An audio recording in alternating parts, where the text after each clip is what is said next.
மாம்பழம் வச்சு ரொம்ப ஈஸியாக செய்யக்கூடிய தேங்காய் பர்ஃபி எப்படி பண்ணணும்னு பார்க்கலாமா? இது பண்ணுறதுக்கு நான் 2 மாம்பழத்தை நல்லா வாஷ் பண்ணிவிட்டு அதோட ஃப்ளெஷ்ஷை மட்டும் தனியாக கட் பண்ணி வச்சுக்கிறேன். ஒரு மிக்ஸி ஜாரில் தண்ணி எதுவுமே ஊற்றாமல் இதை அரைச்சி எடுத்துக்கலாம்.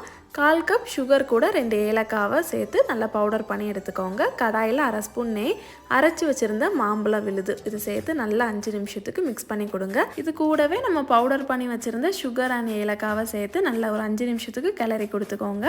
1 cup dry coconut powder add பண்ணிவிட்டு ஒரு 10 நிமிஷத்துக்கு கைவிடாமல் கிளறிட்டே இருந்தீங்கன்னா இதை மாதிரி ஒரு கன்சிஸ்டன்சிக்கு வரும். ஒரு பாத்திரத்தில் கொஞ்சமாக நெய் தடவி வச்சுட்டு இதை அதில் ட்ரான்ஸ்ஃபர் பண்ணிவிட்டு நல்லா லெவல் பண்ணி விடுங்க. உங்களுக்கு பிடிச்ச நட்ஸை இதில் ஆட் பண்ணிவிட்டு 1 மணி நேரத்துக்கு ஃப்ரிட்ஜில் வச்சுட்டு அதுக்கப்புறமா வெளியில் ஒரு 4 மணி நேரம் வச்சுட்டு இதை மாதிரி கட் பண்ணிங்கன்னா சூப்பரான மாம்பழம் தேங்காய் பர்ஃபி ரெடி ஆயிரும். மறக்காமல் ட்ரை பண்ணி பாருங்கள்.